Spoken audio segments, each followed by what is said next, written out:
Hello dear students and parents, welcome to Unacademy Accelerate channel.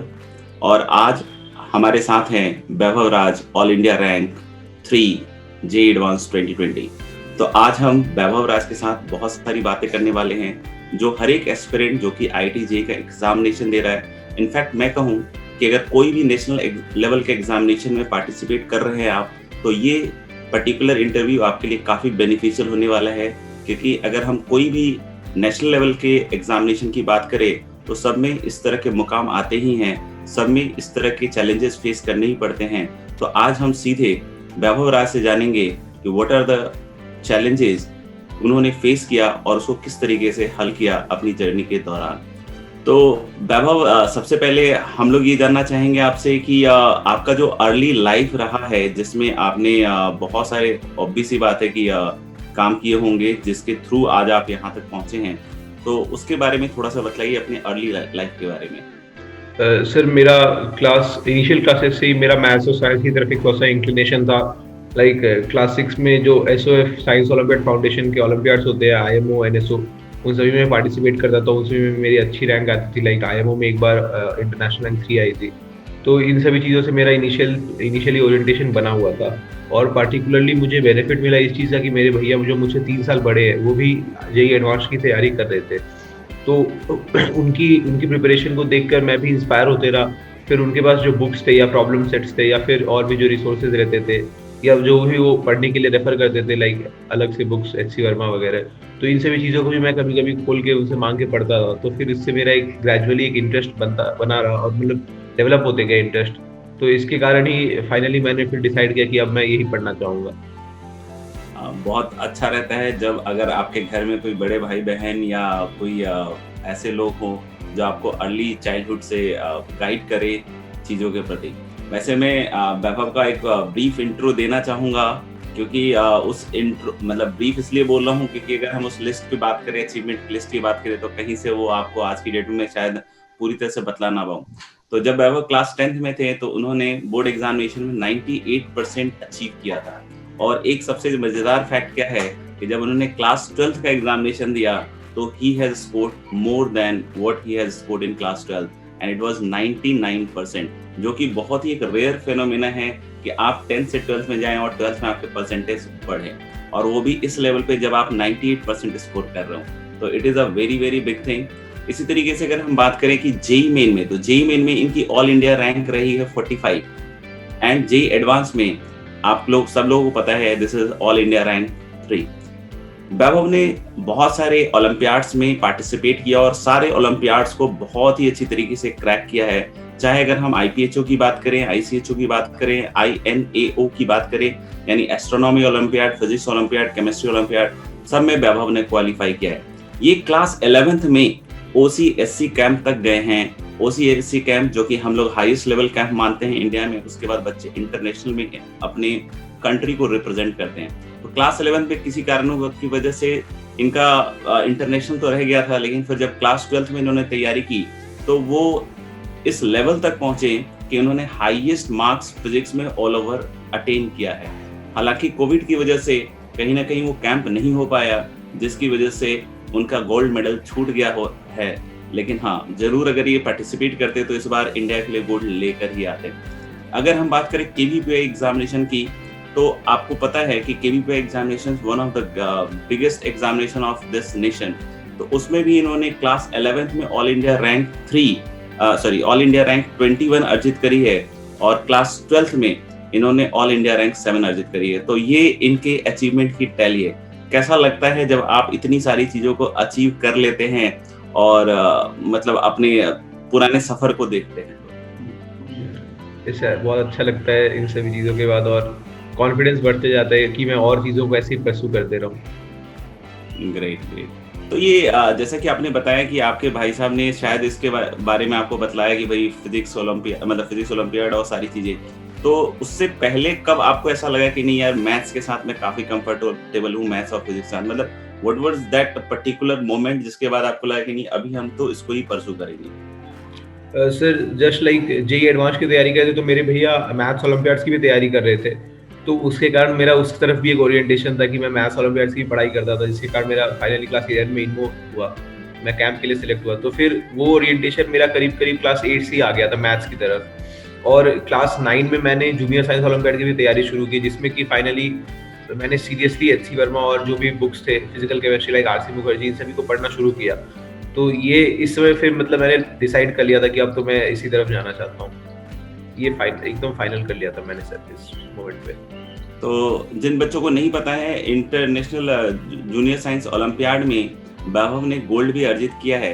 तो कहीं ना कहीं ये एग्जामिनेशन जो होते हैं सारे बच्चों को देना चाहिए। बहुत सारे बच्चे अवेयर नहीं रहते हैं, तो इस इंटरव्यू के माध्यम से हम लोग ये अवेयरनेस भी फैला रहे हैं कि कहीं ना कहीं अगर आपकी IIT JEE में जाने की इच्छा है, नीट मतलब क्रैक करने की इच्छा है, तो ये सब एग्जामिनेशंस ऐसे हैं जो आपको अर्ली चाइल्डहुड से आपको एक बतलाएंगे, आपको ऐसा इंडिकेटर बतलाएंगे कि आप कितना अच्छा कर सकते हैं आगे चलकर, राइट।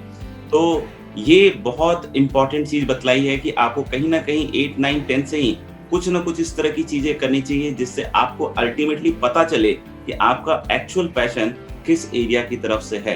तो दैट्स वेरी ग्रेट वैभव। अच्छा, जो रेगुलर प्रिपरेशन डे आप लोगों का, जैसे कि अब मानते हैं कि अगर कोई हम ओलंपियाड की तैयारी कर रहे हैं तो हार्डली 40 डेज, 50 डेज, 60 डेज की हम तैयारी करते हैं और एक एग्जामिनेशन होने के बाद सब कुछ अपना क्लियर हो जाता है। बट जब हम IIT JEE जैसे एग्जामिनेशन और इम्तिहान की बात करते हैं तो ये बहुत लंबा समय होता है प्रिपरेशन के लिए, जिसमें आपको डेली बहुत सारे चैलेंजेस फेस करने पड़ते हैं। करीब से करीब 2 साल, 2.25 साल का प्रिपरेशन होता है। हालांकि ये आपके लिए तो करीब करीब 3 साल का मेरे ख्याल से प्रिपरेशन टाइम हो गया कोविड की वजह से। तो ये इतने लंबे समय में डेली बहुत सारे चैलेंजेस भी फेस करने पड़ते होंगे, तो उसके लिए आप अपने आप को मोटिवेट किस तरीके से करके रखते थे? सर मोटिवेशन तो टारगेट को देख कर ही मिलता था कि हाँ मैं इस टारगेट को अचीव करूंगा, फिर मेरा जो अगला टारगेट इसके बाद मैं सोच के रखा है फिर उसको अचीव करूंगा। तो फिर एक सॉर्ट ऑफ, और इससे भी मिलता था कि मैं अपने डेली गोल्स को कंप्लीट कर पा रहा हूँ या नहीं। लाइक अगर मैं अभी सुबह उठा तो फिर मैंने कुछ गोल सोचे कि हाँ मुझे ये कंप्लीट करना है, होमवर्क कंप्लीट करना है, उसके अलावा ये रिवाइज करना है या ऐसा कुछ पूरा कंप्लीट कर लेना है। तो फिर जब मैंने रात को उसको कंप्लीट किया तो फिर एक अलग लेवल की एनर्जी आ गई, तो फिर वो अगले दिन सुबह भी कैरी ऑन रहती थी। तो एक तो जो प्रेजेंट में किया उससे मोटिवेशन, और एक जो अपना गोल है उसको देखकर, और ऑब्वियसली एग्जाम्स में जो अच्छा परफॉर्मेंस होने लगता था इस मेहनत के बाद, उससे और ज्यादा मोटिवेशन मिलते रहता था। ग्रेट। तो मेरा मानना भी ऐसा है कि बच्चे बहुत सारे जो एग्जामिनेशन की तैयारी करते हैं कहीं ना कहीं इस मोटिवेशन को अच्छी तरीके से बना के नहीं रख पाते हैं। हालांकि मैंने देखे हैं कि बहुत सारे बच्चे काफी इंटेलिजेंट भी रहे हैं अपनी लाइफ में, प्रीवियस जर्नी में, लेकिन कहीं ना कहीं जब IIT JEE जैसे एग्जामिनेशन की तैयारी करते हैं तो कहीं ना कहीं इस पर्टिकुलर गोल, इस पर्टिकुलर मोटिवेशन को बना के रखने में उनको काफी ज्यादा समस्या होती है। तो जैसा कि वैभव ने बताया कि it should be on the daily basis, कि आप डेली के जो टारगेट्स हैं अगर आप उसको अच्छी तरीके से कंप्लीट करते रहें और लॉन्ग टर्म विजन को हमेशा अपने दिमाग में रखें, तो कहीं ना कहीं इस चैलेंज को अचीव करने में कहीं भी कोई समस्या नहीं होगी आपको। तो अपन बिल्कुल फोकस करें जो आपके डेली रूटीन, डेली गोल्स हैं, और दिमाग में आपका विजन तो लॉन्ग टर्म होना ही है कि JEE क्रैक करना है। तो बहुत सारे इंटेलिजेंट बच्चे जस्ट बिकॉज वो डेली गोल्स पे फोकस नहीं कर पाते हैं, कहीं ना कहीं इस चीज के कारण रह जाते हैं। तो वैभव ने बहुत अच्छी बात बोली है, आप सबको डेली लाइफ में इन सब चीजों को, इनकी एडवाइसेस को फॉलो करना चाहिए। मैं तो ये कहता हूँ कि कहीं ना कहीं आप इन सब चीजों को जो वैभव आज आपको बतला रहे हैं ये कहीं ना कहीं लिख लीजिए, क्योंकि ये ड्यूरिंग द जर्नी इन्होंने अपने एक्सपीरियंसेस आपके साथ शेयर कर रहे हैं। तो इसको लिखकर अगर आपने अपनी जिंदगी में उतारा तो कहीं ना कहीं वैभव के जैसे आप भी बढ़िया IITian बन के दिखाएंगे।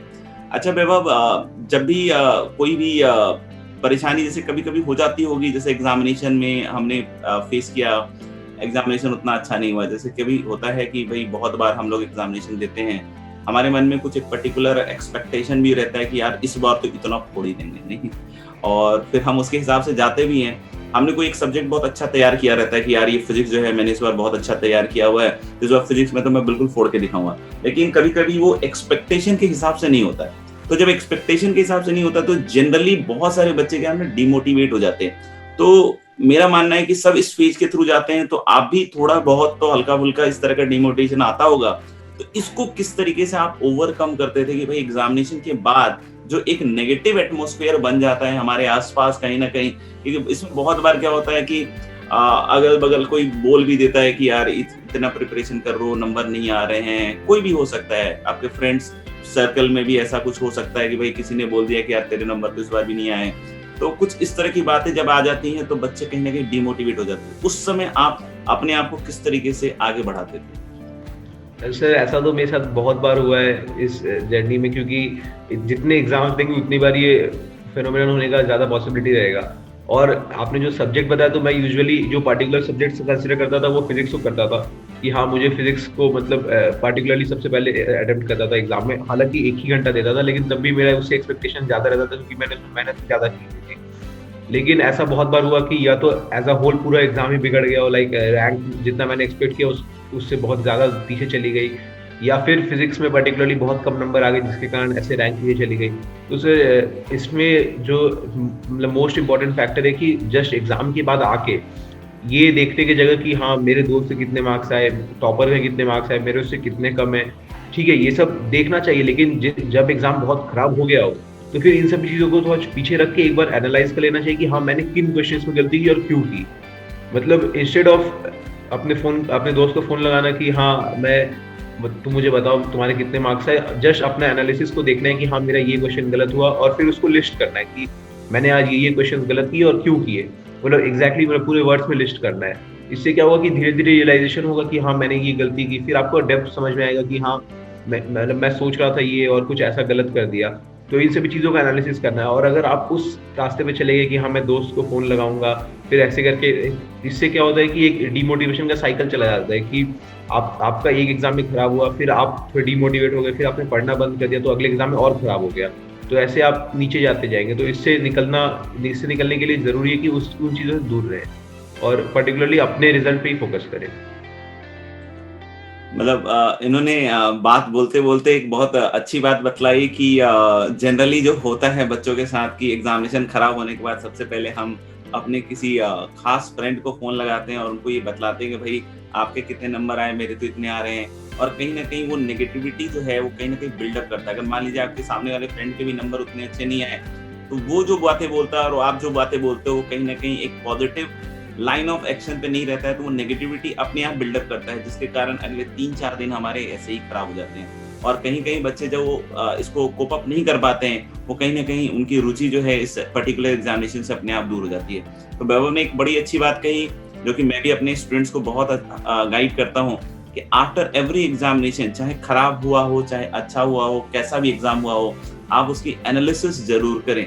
एनालिसिस ऐसा नहीं कि एक एग्जामिनेशन का करने के बाद सब कुछ ठीक हो जाएगा, क्योंकि बहुत लंबा समय है, ये सबसे पहले आपको सोचना पड़ेगा। तो पेशेंस बहुत चाहिए होता है, धैर्य बहुत चाहिए होता है। मतलब कहते हैं ना कि धैर्य का तो वो लिमिट चाहिए आपको जितना आपने जीवन में भी नहीं सोचा था कि इतना धैर्य आपके पास है। तो कोशिश यही करनी चाहिए कि एनालिसिस करें, एनालिसिस करने के बाद देखें कहाँ गलतियां हुई हैं और उन गलतियों से सबक लें, और उसके बाद फिर अपन फिर से प्रिपरेशन पे उसी जोश उसी उमंग से आगे बढ़ते जाएं। तो जैसे गलतियों को ठीक करने के लिए फिर क्या करते थे आप? जैसे गलतियां आपको पता चल गई, जैसे जनरली बच्चे बोलते हैं कि हाँ सर पता तो चल गई कि यहाँ से मिस्टेक हो गया है, यहाँ ऐसा हो गया है, तो फिर उसके बाद का प्रोसेस कैसे हम आगे एग्जामिनेशन में करते थे? क्या वहां से कोई ऐसे पॉइंट्स लेते थे आप कि भाई नेक्स्ट पर्टिकुलर एग्जामिनेशन तक मुझे तो ये करके दिखाना है, कुछ ऐसा चैलेंज? सर दो टाइप के जो यूजुअल मिस्टेक्स होते हैं, एक तो मतलब थ्योरेटिकल एरर्स जिसमें कि मतलब पता नहीं है कि हाँ सर ने क्या पढ़ाया था, भूल गए ऐसा कुछ, और एक तो सिली। तो पहले थ्योरेटिकल की बात की जाए तो फिर उसके लिए तो मैं सबसे पहले क्लास नोट्स और क्लास के जो इलस्ट्रेशन थे उनको सॉल्व करता था फिर से, या फिर एक बार देख लेता था कि हाँ क्यों मेरी गलती हो गई, मतलब किस माइनर डिटेल को मैं भूल गया ऐसा कुछ। उसके बाद कुछ ऐसे क्वेश्चन होते हैं जो छूट जाते हैं, तो वो छूटने का कारण तो एक की स्पीड कम होना, तो उस पर थोड़ा देर में बताता हूँ। लेकिन जो सिली एरर्स है उसके लिए सबसे ज़रूरी है कि आपको ये समझना है कि आपको वो आते थे पर तब भी आप गलत कर गए, और इनफैक्ट अगर आप वो सही कर देते तो फिर आपकी शायद रैंक अभी से लाइक हाफ हो जाती। अभी 40 है तो 20 भी हो सकती थी, क्योंकि यूजुअली रैंक्स में ज़्यादा डिफरेंस नहीं होता है मार्क्स का। तो फिर इन चीज़ों को समझते हुए आपको इसलिए मिस्टेक्स पे मतलब देयर एंड देयर काम करना शुरू कर देना है। तो जैसे ही आपको एनालिसिस मिले अपने एग्जाम का, तो उस पर आप सभी क्वेश्चंस को लिस्ट कर ले और उसमें आप लिख दें कि हाँ इसमें मैंने मल्टीप्लिकेशन गलती कर दी, इसमें मैंने हैंड राइटिंग गंदा होने का कुछ उल्टा पल्टा पढ़ लिया, या फिर इसमें मैंने क्वेश्चन में लाइक करेक्ट नॉट करेक्ट नहीं पढ़ा।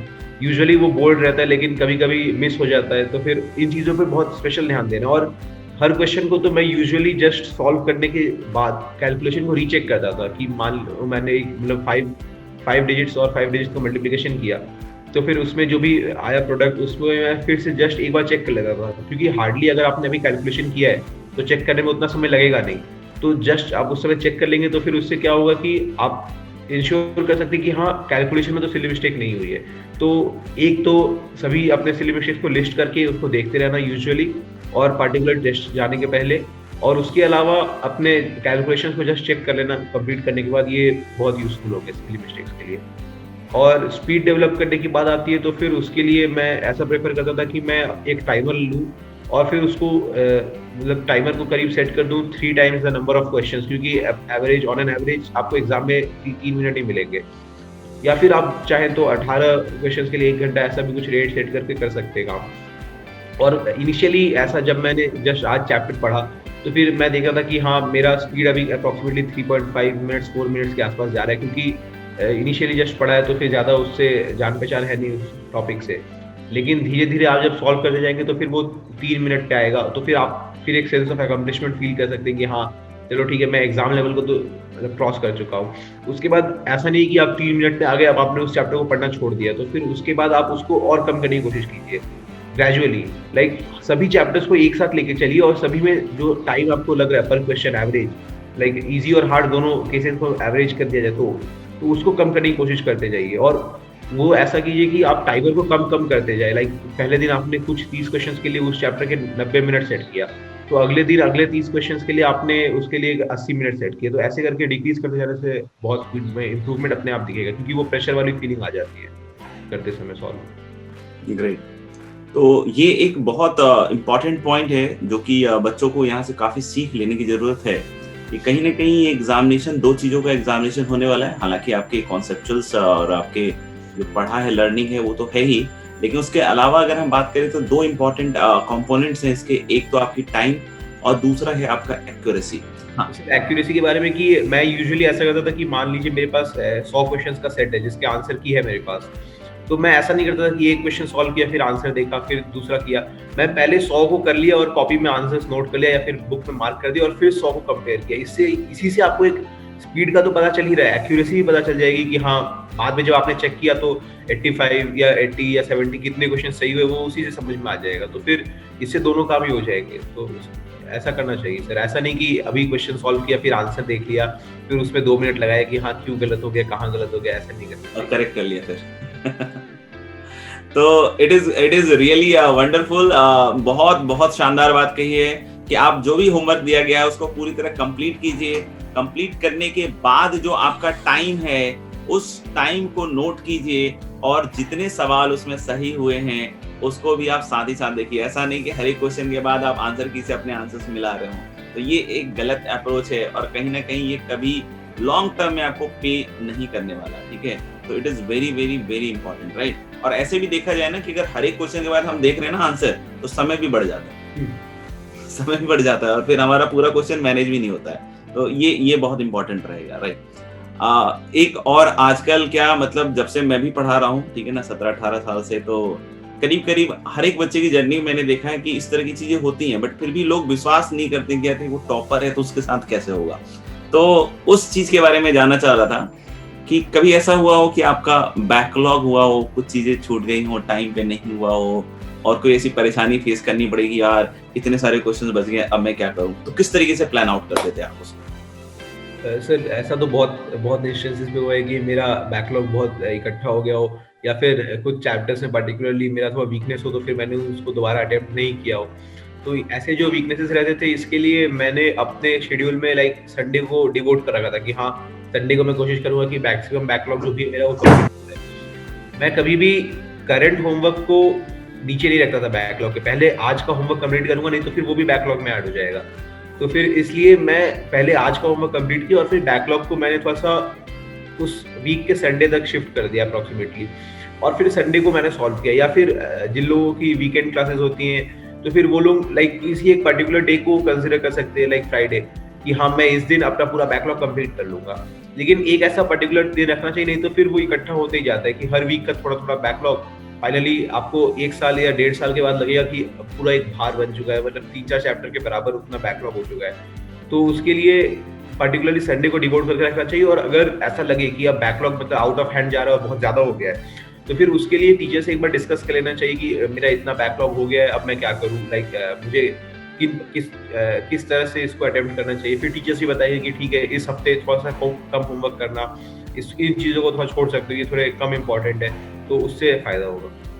लेकिन बैकलॉग्स को फाइनली बहुत ज़्यादा इकट्ठा नहीं होने देना है। Great, great. तो कुल मिला के आपने ये सुन लिया और एक थोड़ी-सी आपको भी समझ में आनी चाहिए कि ठीक है, ये this is our part and parcel of the JEE preparation, कि जेईई की जर्नी में इस तरह की चीज़ें अक्सर होती हैं और सबके साथ होती हैं। तो अगर आपके साथ भी हो रही है तो घबराने की ज़रूरत नहीं है। इसको कैसे सॉल्व करें, उसका रास्ता जो बतलाया है वैभव ने, वो बहुत इम्पोर्टेंट है। अच्छा वैभव, कॉलेज चुनने में कोई परेशानी हुई हो एआईआर 3 आने के? नहीं सर, वो तो ऑब्वियस ही था कि बॉम्बे ही बेस्ट इंस्टीट्यूशन है फॉर सीएस, तो फिर बॉम्बे ही जाना था। ग्रेट। तो आगे की लाइफ आप कैसे देखना चाहेंगे? मतलब जैसे कि जनरली लोग कोशिश तो यही करते हैं, हालाँकि बहुत सारी चीज़ें पूरी होती हैं, नहीं होती हैं, लेकिन हाँ, 2 साल, 3 साल का टाइम फ्रेम लेते हैं लोग कि भाई मैं तो ये करना चाहता हूँ। मतलब अगर क्लियर हो गया हो, ठीक है, जैसे 3 साल पहले कहीं न कहीं आपको 8वीं 9वीं से क्लियर होने लग गया था कि आईटी की प्रिपरेशन तो करनी है यार, नहीं। वैसे ही अभी कुछ ऐसा दिमाग में गोल चल रहा हो कि नहीं, मैं तो जेईई में जाऊँगा तो ये सारी चीज़ें करने की कोशिश करूँगा, या आगे मैं ये करना चाहता हूँ? सर मेरा सीएस फिजिक्स और मैथ्स में पर्टिकुलरली लाइक अगर 2-3 साल की बात की जाए, जब तक मैं कॉलेज में रहूँगा तो फिर थोड़ा सा रिसर्च साइड और थोड़ा सा एक्सप्लोरेटरी स्टडी करने की इच्छा है, लाइक जो सिलेबस में उसके थोड़ा सा बियॉन्ड पढ़ना। तो फिर मैं सीएस में तो मेजर कर ही रहा हूँ, उसके अलावा मैं फिजिक्स या मैथ्स में किसी एक में माइनर करना भी चाहूँगा। इसके अलावा उसके बाद देखा जाए तो मैं या तो रिसर्च या तो स्टार्टअप साइड जाना चाहूँगा आफ्टर 4 इयर्स। ग्रेट, मतलब कुछ अपना करना चाहेंगे या रिसर्च करना चाहेंगे। तो आजकल के बच्चों में ये जो शिफ्ट हुआ है, पैराडाइम शिफ्ट हुआ है, वो काफ़ी अच्छा है और काफ़ी मैं इस चीज़ का वेलकम करता हूँ कि हाँ, कुछ ना कुछ पहले तो अपना ट्राई करना ही चाहिए। फिर बाकी तो टाइम है ही, नौकरी तो की जा सकती है, कोई बड़ी चीज़ नहीं है। अच्छा, एक चीज़ और, तीनों में सबसे वीक सब्जेक्ट कौन था और उसको आप किस तरीके से हैंडल करते थे? क्योंकि कहीं न कहीं मेरा मानना है कि जब आप जेईई की प्रिपरेशन करते हैं तो रिलेटिव में कोई एक सब्जेक्ट तो वीक आ ही जाता है। कभी किसी का फिजिक्स आ जाता है, मैथ्स आ जाता है, कभी किसी का केमिस्ट्री आ जाता है। तो उसको आप किस तरीके से हैंडल करते हैं? सर अगर मतलब पूरे 2 साल मतलब 2.5 साल को कंसीडर किया जाए तो फिर इनिशियली कुछ 3-4 महीने में तो मेरा फिजिक्स सबसे वीक था। तो फिर मैंने फिजिक्स में मतलब बहुत ज़्यादा मेहनत कर ली, like significantly more than maths और केमिस्ट्री। तो उसके कारण फिजिक्स में एक सफिशिएंट लेवल आ गया कि अब फिर मैं उसको स्ट्रॉन्गेस्ट बोलने लगा। तो उसके बाद लेकिन देखा जाए तो पूरे 2.5 साल के एवरेज पे केमिस्ट्री मेरा सबसे वीक चलते रहता था, क्योंकि मैं बहुत बार ऐसा मैंने किया कि मैंने याद करने को थोड़ा ज़्यादा रिस्पेक्ट नहीं किया कि याद ही तो करना है, कभी भी कर लूँगा ऐसा कुछ, या फिर मतलब केमिस्ट्री में थोड़ा सा मेरा इंक्लिनेशन कम जाता था कभी-कभी। लेकिन फिर क्या हुआ, जैसे-जैसे मुझे रियलाइज़ेशन होने लगा कि हाँ, ठीक है, अब इसको this is a part of the preparation, तो अब मुझे करना ही है। तो फिर उसको ठीक करने के लिए मैंने याद करने के लिए उसमें भी सिग्निफिकेंट अमाउंट ऑफ टाइम दिया कि हाँ, अब मैं लेके बैठूँगा एनसीईआरटी का एक चैप्टर लाइक बी ब्लॉक, तो उसका आज एक ग्रुप तो आज खत्म करके ही उठूँगा और खत्म ऐसा करूँगा कि उसको मतलब 1 हफ्ते बाद भी वो रिटेंशन रहे। और याद करने के लिए मैं पर्टिकुलरली ये भी करता था कि आज अगर मैंने कुछ पढ़ा तो फिर मैं उसको 2 दिन में रिवाइज़ करूँ। फिर उसके बाद 3 दिन में रिवाइज़ करूँ, उसके फिर बाद और 10 दिन में रिवाइज़ करूँ या 1 हफ्ते बाद रिवाइज़ करूँ। लाइक रिवाइज़ करते रहना है हर चैप्टर को, जो भी आपने याद किया हो। लेकिन इंटरवल्स को थोड़ा चेंज करते जाना है। तो इससे मतलब मेरा केमिस्ट्री में सिग्निफिकेंट बूस्ट मिला, पर्टिकुलरली आईओसी और ओसी में। ग्रेट। तो जैसे वैभव ने बतलाया है कि मुझे जो समझ में आई बात, कि पर्टिकुलर सब्जेक्ट वीक या स्ट्रांग नहीं होता है। आप किसमें कितना समय देते हैं, उसके हिसाब से चीजें चलती हैं। तो कहीं ना कहीं फिजिक्स इनका इनिशियली वीक था और आज मैंने पूरे कन्वर्सेशन में एक बात बहुत अच्छे से नोटिस की कि बॉडी लैंग्वेज जब फिजिक्स वर्ड यूज कर रहे थे ये, तो हर बार इनका काफी कॉन्फिडेंट रहा है, यानी कि फिजिक्स मुझे ऐसा लगता है कि इनका काफी स्ट्रांग है और इनका इनिशियली जो सबसे वीक था वो शायद फिजिक्स था। तो कहीं ना कहीं काम करने से हम कोई भी वीक चीज को भी बहुत स्ट्रांग कर सकते हैं।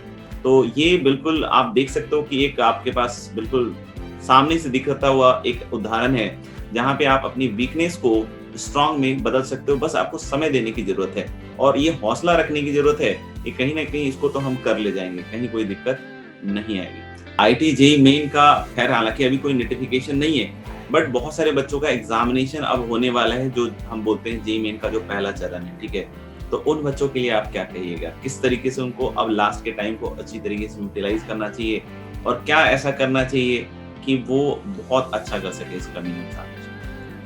सर यूजुअली मैंने देखा है कि जब जनवरी के स्टार्टिंग फर्स्ट या सेकंड वीक में होता था पिछले साल तक, तो फिर ऐसा मैंने ऑब्जर्व किया कि बहुत लोग जो बोलते थे कि हाँ, मैं सिलेबस कंप्लीट नहीं कर पाया, स्कूल में भी थोड़ा पीछे सिलेबस चलता है, तो इसी कारण जेईई मेंस 1 जो होता है उसमें मेरा सिलेबस कंप्लीट नहीं हो पाया।